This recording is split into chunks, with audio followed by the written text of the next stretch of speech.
හොඳ මූණ පෙන්නගෙන මට වාරු නැති වෙනකොට මේ වගේ දෙයක් කරයි කියලා මම හිතුවේ නැහැ. දේපලවලට තණ්හාවට මාවත් කුලී ගෙදරකට ඇදලා දැම්මා. මම මැරෙනකන් තමයි බලන් ඉන්නේ කියලා මගේ මූණටම කිව්වා. මෙච්චර කාලයක් මම මේ දුක හිතේ තද කරගෙන හිටියේ දරුවෝ නිසා. රෝගී තත්ත්වයන් නිසා නිහඬව සිටින වික්ටර් රත්නායක මහතාට සිදුවී ඇති ඉරණම ගැන ඔහු මෙලෙස සංවේදීව පුවත්පතකට පවසා තිබුණා. උපුටා ගැනීමක්. මගේ හිතේ තියෙන වේදනාවත් එක්ක මේක මං කොහොම කියන්නද කියලා මට තේරෙන්නේ නැහැ. මම දැන් වයසයි. මට දැන් අවුරුදු 84ක් වෙනවා. මෙච්චර ආදරය කරපු මට හොඳ මූණ පෙන්නලා මේ වගේ දෙයක් කරයි කියලා මගේ යටි හිතේවත් තිබුණේ නැහැ. මගේ ළඟින්ම හිටපු හිතවතුන් මට ඒ දවස්වලම කිව්වා වික්ටර් ඔය ලං වෙන්නේ නම් ඔයාගේ දේපල වලට තියෙන ආසාවට කියලා. මගේ පළමු බිරිඳ චිත්‍රා අපෙන් වෙන් වුණාට පස්සේ දරුවෝ 4 දෙනාව මම බලාගත්තේ හරිම අමාරුවෙන්. ඒ දවස්වල සංගීත වැඩවලටත් ලැබෙන්නේ සොච්චමයි. එහෙව් අමාරුවකින් ළමයින්ව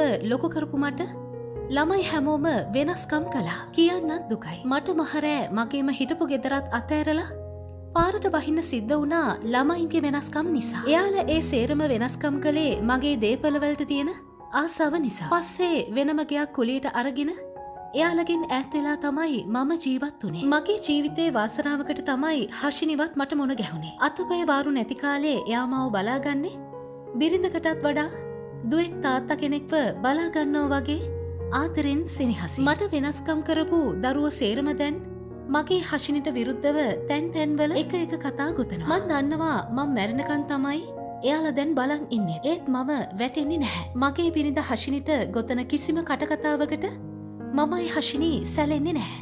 උපුටා ගැනීම අවසන්.